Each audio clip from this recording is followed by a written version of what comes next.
The polished floors of Sterling and Grant Law Group gleamed under the fluorescent lights, but no amount of shine could hide the tension that crackled to the firm that morning. A heated whisper passed through the conference room like static electricity, building into a spark. She's wearing a Cartier bracelet? On a cleaner's salary? Fake, obviously. Probably bought it on the street. Who let someone like that in here anyway? Natalie Shaw knelt by the marble reception counter, scrubbing away an invisible stain that didn't exist, except in the eyes of those who wanted her gone. Her auburn ponytail was tied back tight, but wisps of hair clung to her sweat-damp forehead. She wore an old Navy uniform, faded at the elbows. Around her wrist glinted a delicate bracelet. Simple, understated, but unmistakably authentic. It had been a gift from her late father. "Excuse me," snapped Melissa Young, a junior associate with a prod obsession and venom for breakfast. "Could you move? You're blocking the coffee machine, and your bracelet is making people uncomfortable." Natalie stood up slowly. "Of course. Apologies." Melissa leaned in with a theatrical sniff. "It smells like cleaning supplies. Honestly, do you even sanitize properly? Wearing fake jewelry while cleaning? That thing might rot your wrists." From behind, a voice called out, "You might want to be careful, Miss Young." Everyone turned. Evelyn Grant, the firm founder's formidable mother, gray-haired, cane-wielding, and sharp-tongued, stood at the entrance with a mocking smile. Beside her was a young man in a maintenance uniform, quiet, tall, and impossibly calm. Melissa straightened. "Oh, Mrs. Grant, we were just—" "I saw everything," Evelyn said coldly. "I came to find a cleaner, not to watch lawyers bully someone over a bracelet. Where's your sense of justice?"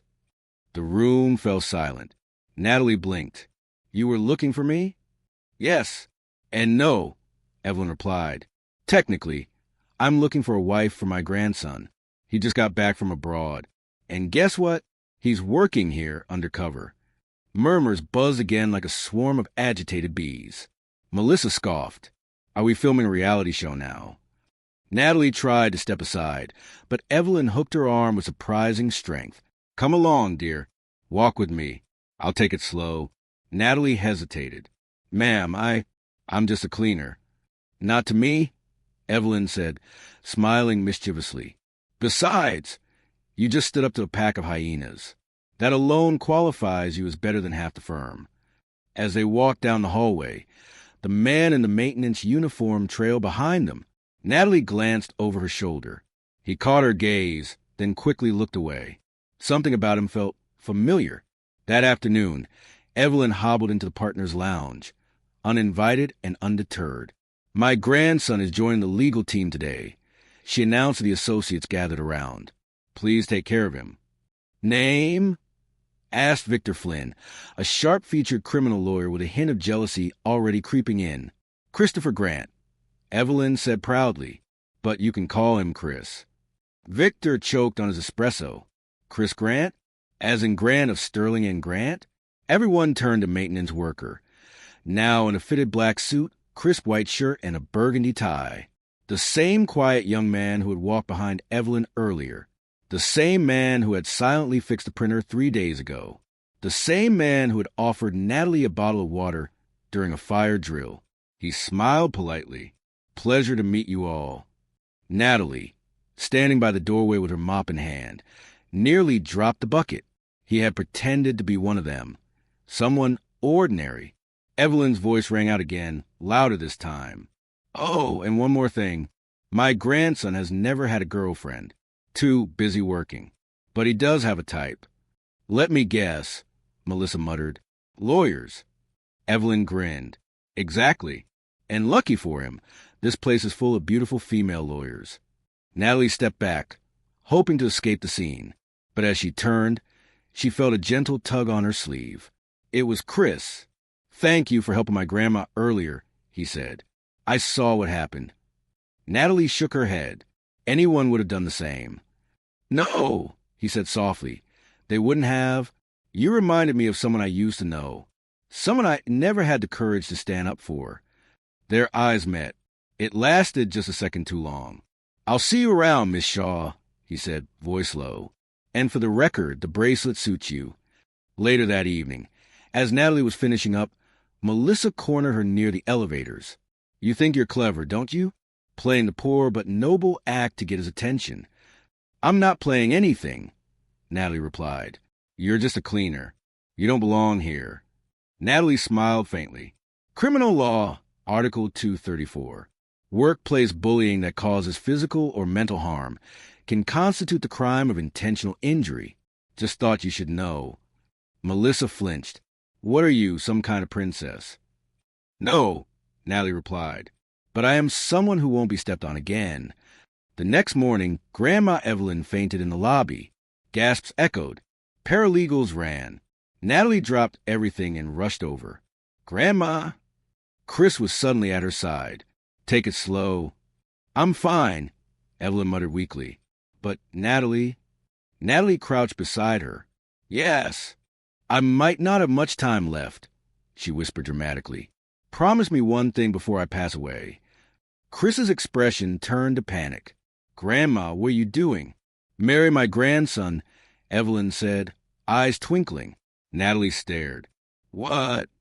Evelyn smiled faintly, then dramatically clutched her chest again. "You're the only one I trust to take care of him." Natalie Shaw had never been rendered speechless before. Not in the courtroom. Not in interviews. Not even when she found herself scrubbing vomit out of the executive restroom on her first day as a cleaner. But here, kneeling beside Evelyn Grant in the marble-floored lobby, her voice fled. "Marry your grandson?" she echoed, blinking at the frail woman dramatically gasping for breath.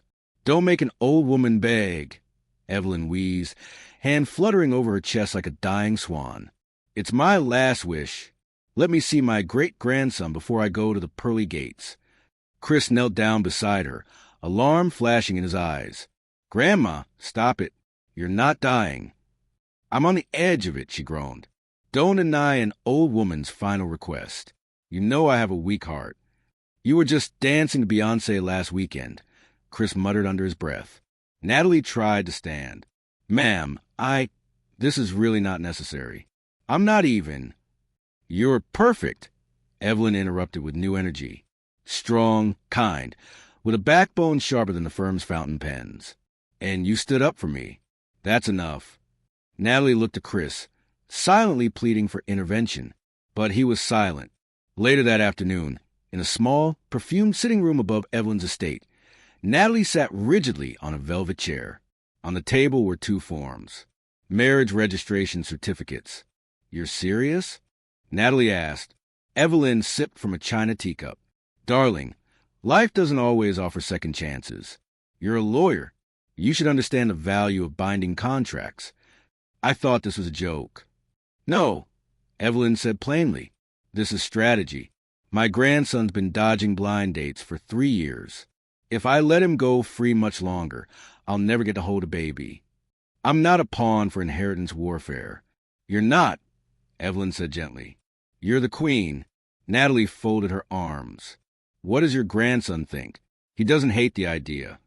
He barely knows me." "Exactly.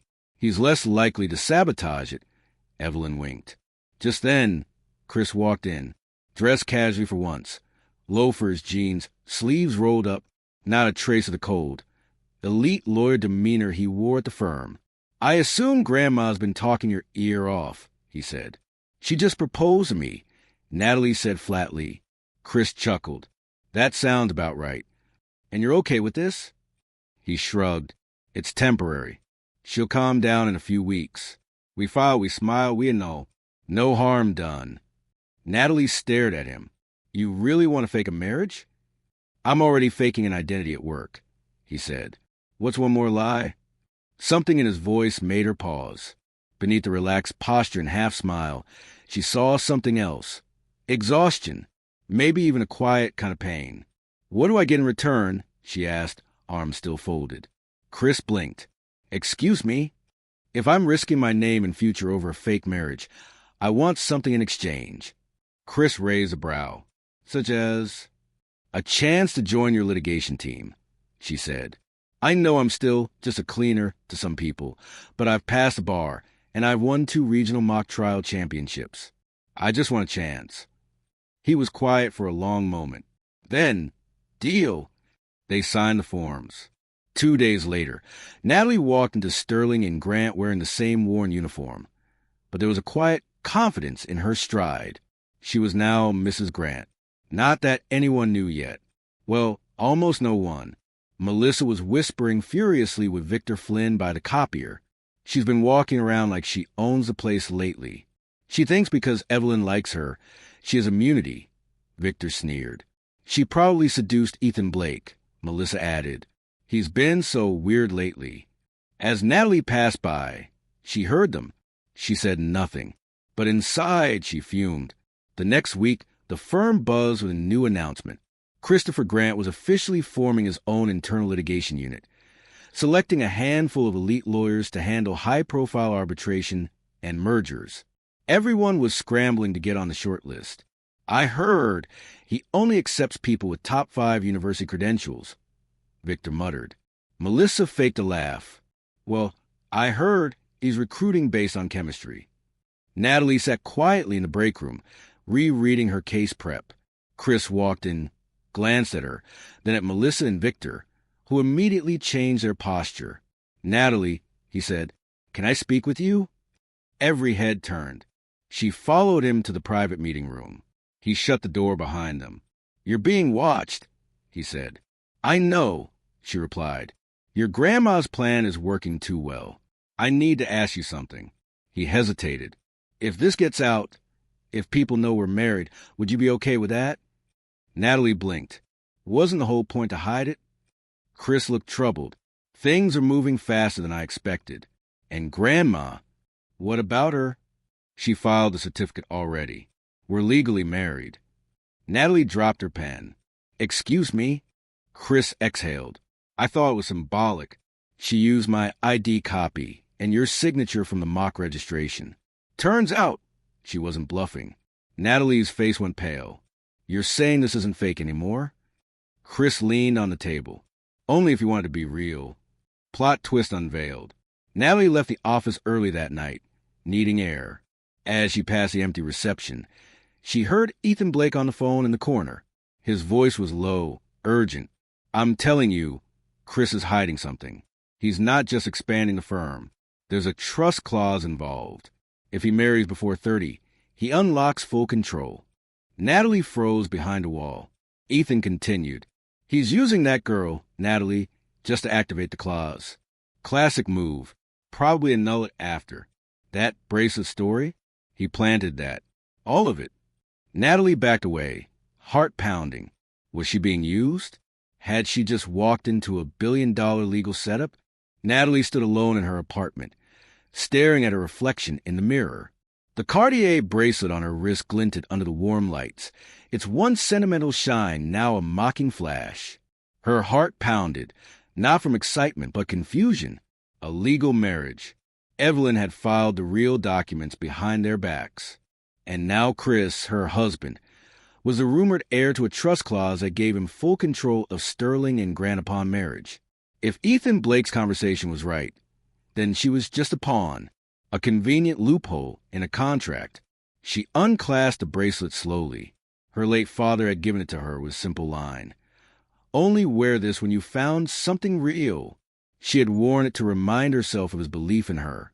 Now it felt like a lie. Natalie slipped the bracelet off and placed it on the dresser. She wasn't done yet. Back at the office the next day, the tension was thick enough to carve through. Natalie walked into firm in a crisp navy suit. No more cleaner's uniform. No more mop buckets. She was officially part of Chris Grant's new litigation unit. But the whispers never stopped. She was a janitor 2 weeks ago. She must be sleeping with someone. I heard she seduced Ethan and Chris. No way. She's too plain for that. Only Ethan Blake met her eyes at the printer. You okay? Fine, she said coolly. Why wouldn't I be? You look tired. Must be the weight of sudden success. He opened his mouth, then thought better of it.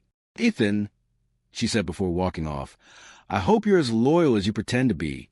In their new shared legal suite, Chris sat at a long glass desk reviewing arbitration files.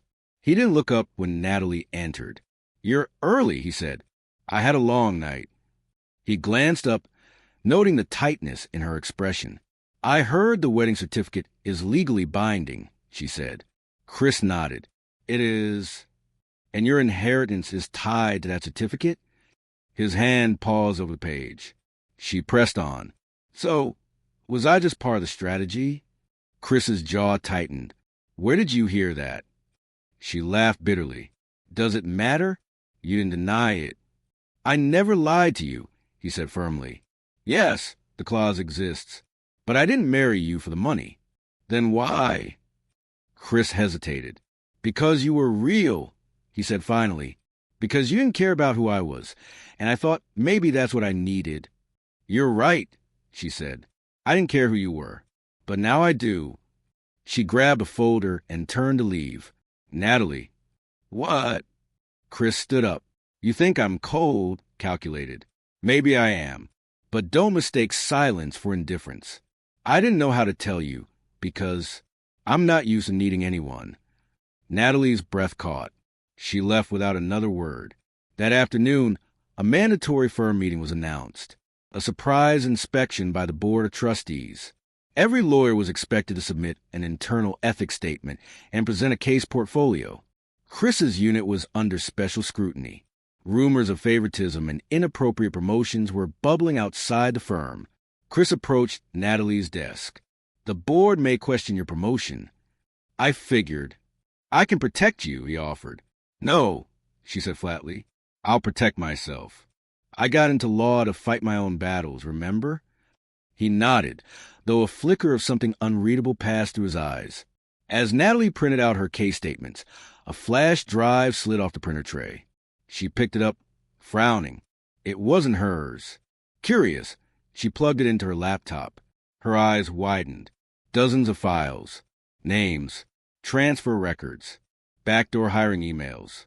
Melissa Young had been fabricating resumes to bring in friends with fake credentials and using Victor Flynn's system access to clear them.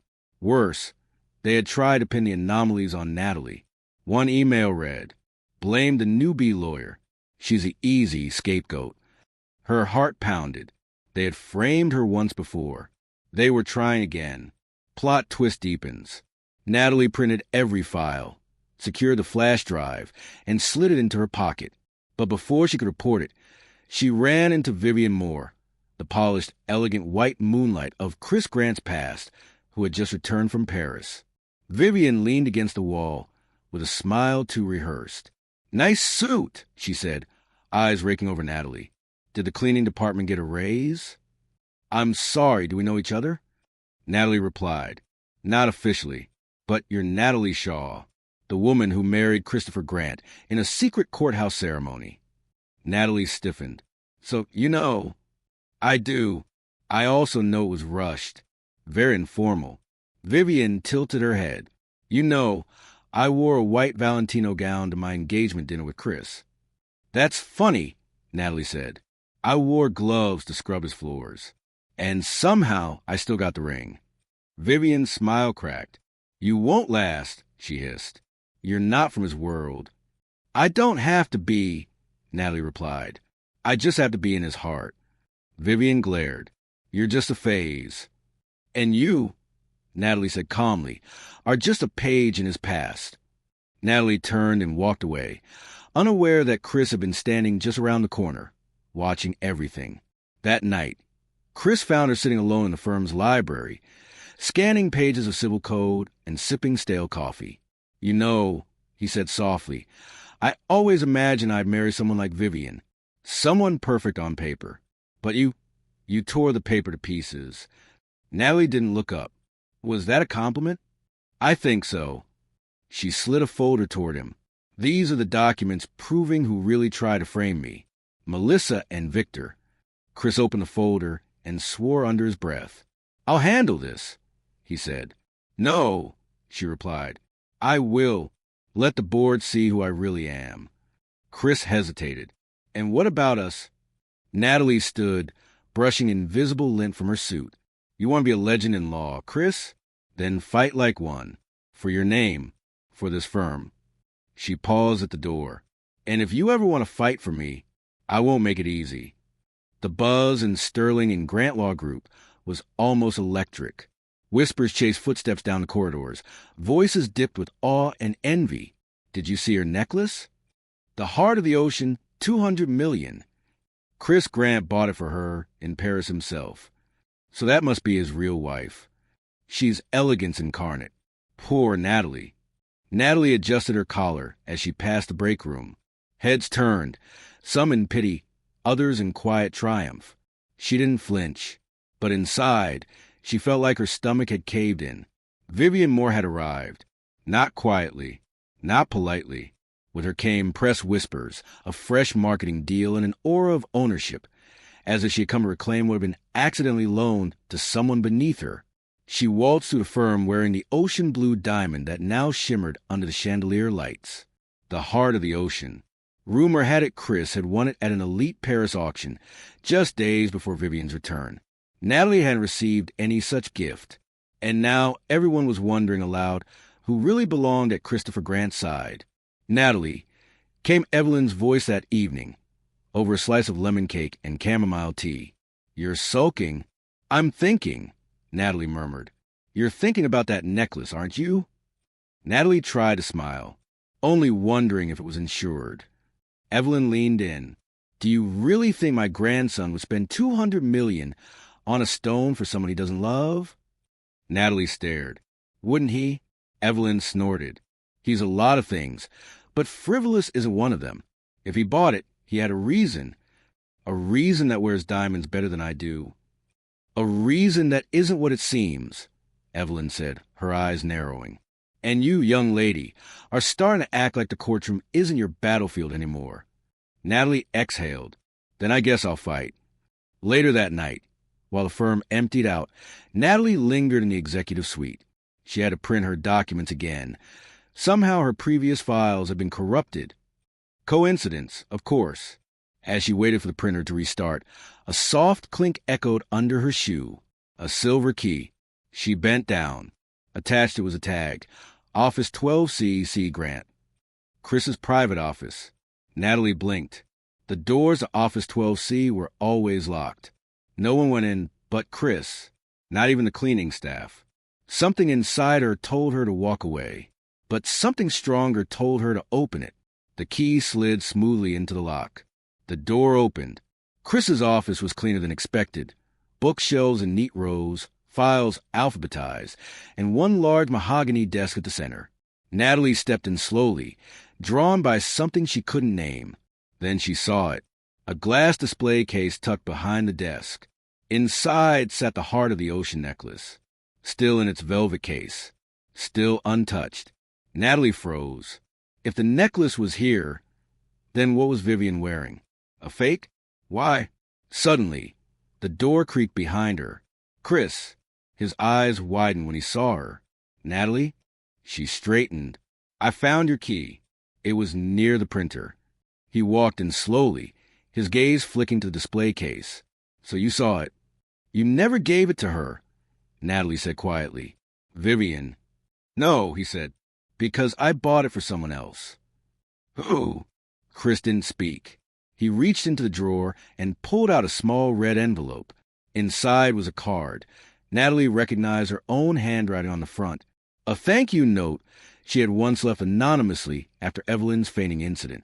On the back, in Chris's handwriting, to the woman who changed everything. Natalie's chest tightened. Why didn't you say anything? She asked. Because you wouldn't have believed me, he said. Not after everything. Not after the rumors. And not with someone like Vivian around. She told the firm you proposed to her years ago. Natalie whispered. I didn't. She's wearing a copy of a necklace you bought for me. Chris nodded. She found out I was planning to propose. She flew back early. She's trying to force herself back into a story she was written out of.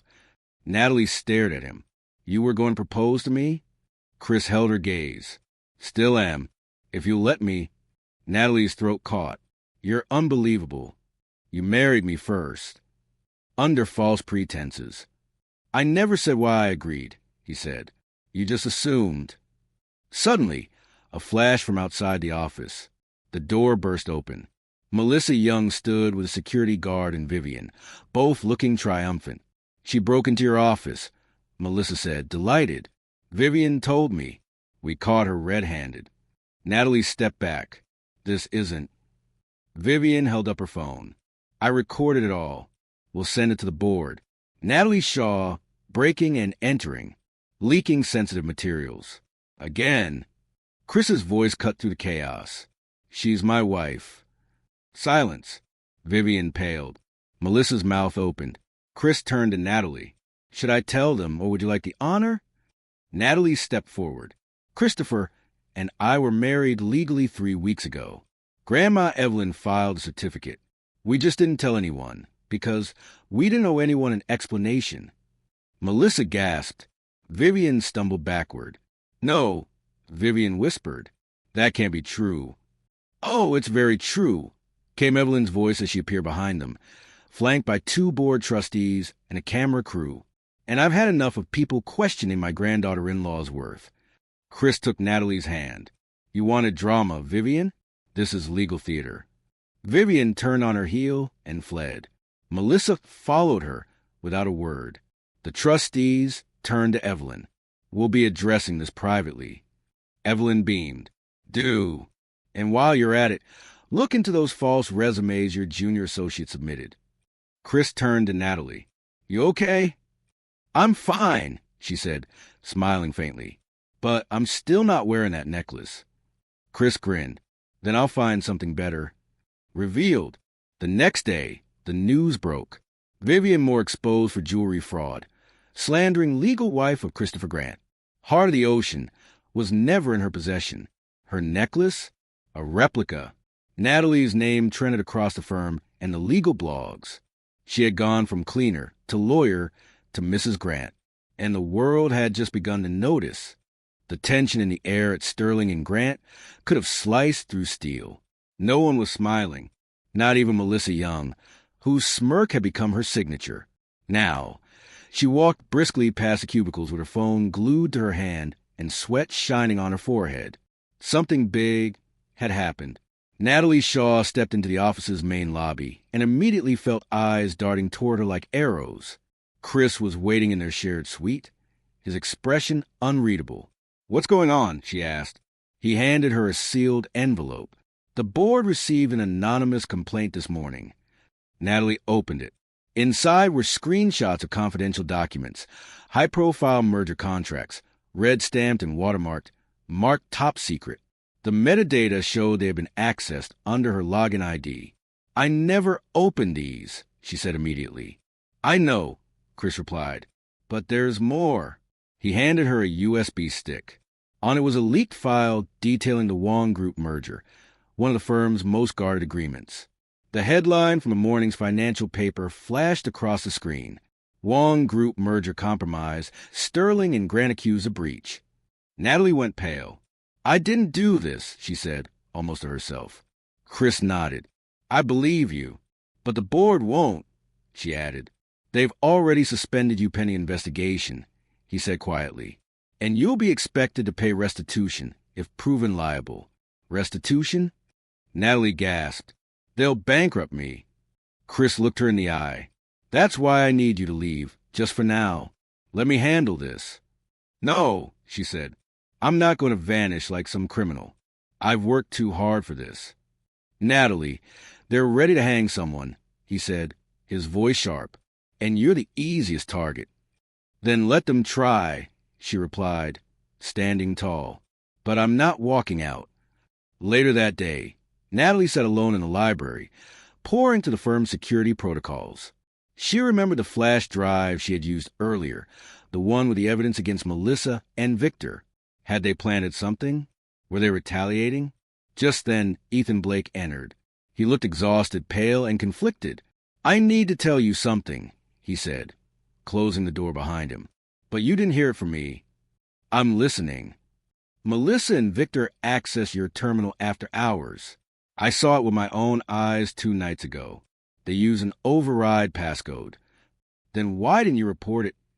"Because I was in the middle of something else," Ethan admitted. "I've been digging into hiring fraud at the firm, and I didn't want to blow my cover.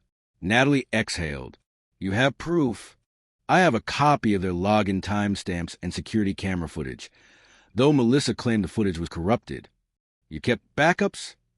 I always do, he said with a small smile. But you'll need Grandma Evelyn to give it teeth. Natalie nodded. I'll handle it. The emergency board meeting was called the next morning. Natalie arrived in a black blazer and cream blouse, her expression cool, unshaken. Chris sat beside her. Across the table sat 6 board members and the managing partner, glaring at her like vultures circling. You've been accused of leaking classified documents, Mrs. Grant. One of them began. This has caused irreparable harm to one of our highest-profile clients. What do you have to say in your defense? I have more than words, she said, sliding a file across the table. This contains security camera footage and login timestamps, proving that Melissa Young and Victor Flynn accessed my system using override credentials after hours. They had both motive and opportunity. Another file followed, and this is proof they have falsified dozens of resumes to bring in unqualified staff, pinning blame on others to maintain the illusion of competence. The room fell silent. Chris leaned back, watching the board exchange uncertain glances. This is quite an accusation, one trustee said. But it's backed with irrefutable evidence, Natalie replied. I'm a lawyer. I know better than to walk in without a case. Just then, the doors burst open. Grandma Evelyn stormed in, flanked by 2 security personnel, and to everyone's surprise, Yao Lin, a compliance officer from the Wong Group. I believe you gentlemen owe my granddaughter-in-law an apology, Evelyn said. Wong Group never filed a formal complaint. In fact, they confirmed no breach occurred. It was a decoy file that was leaked. We suspected someone in the firm and wanted to test our internal security. All eyes widened. Chris looked stunned. You planted a decoy? We had our suspicions, Yao Lin said with a smile. And Mrs. Grant has passed with flying colors. Melissa stood up in a panic. This is a setup. Victor grabbed her arm. Shut up, Melissa. You can't fire me. I'll sue. You falsified resumes. You tampered with firm property. And you framed a senior associate, Chris said. You're lucky we're not pressing charges. Board member number 3 cleared his throat. We'll discuss Melissa and Victor's termination formally. For now, Natalie Shaw's record is clean, and her position is reinstated immediately. Redemption. Outside the boardroom, Natalie leaned against a glass railing in the hallway, trying to process what had just happened. Chris stepped beside her. I told you I believed you, he said. I know, she whispered. You saved the firm. No, she said. I saved myself. Chris turned to her fully. About the necklace, I know you didn't give it to Vivian. And the proposal, it was real. Natalie swallowed. Chris, I've been used, lied about, framed. I can't pretend that didn't happen. I'm not asking you to, he said, but I'm asking you to believe me when I say I've never looked at anyone the way I look at you. You mean when you're not in disguise as a janitor? She teased. He smiled. Especially then. Just then, Evelyn strolled up, arms crossed, eyes twinkling. Lovely couple. Now, are you going to give me a great-grandchild or keep dancing around each other like a K-drama subplot? Natalie nearly choked. Chris just laughed. The morning air at Sterling and Grant carried a strange stillness, like the calm that settles after a storm. The scandal had been swept clean. Melissa and Victor were gone. The firm's reputation patched. The Wong Group released a public statement praising Natalie Shaw's integrity and strategic brilliance. But Natalie felt none of the triumph she'd expected. Instead, she sat quietly in the corner of the law library, watching sunlight paint golden stripes across the carpet. Her fingers traced the edges of an unopened envelope. Inside it lay her official reinstatement letter. She hadn't signed it yet, not because she doubted herself, but because something deeper unsettled her. Chris, since the board meeting, things had been careful, professional, respectful, distant. He hadn't pushed. She hadn't approached. Perhaps they were both afraid to ask the question neither of them wanted answered. Was the marriage still just a contract? A week later, the firm hosted its annual Women in Law Gala. Natalie had planned to skip it, until Evelyn cornered her over dinner. "You're going," Evelyn declared, setting down her tea with a dramatic clatter. "And you're wearing the dress I picked. I'm not really in the mood." "You're being honored," Evelyn said. "The Rising Legal Star Award. Do you think I bribed the board just for you to skip the photo op?" "You bribed." "That's not the point." Evelyn interrupted. "Chris will be there too." "That's exactly why I shouldn't go." Evelyn smiled gently. "Darling, when a man stares at your desk for 10 minutes before realizing you're not sitting there, he's either in love or legally blind." Natalie chuckled in spite of herself.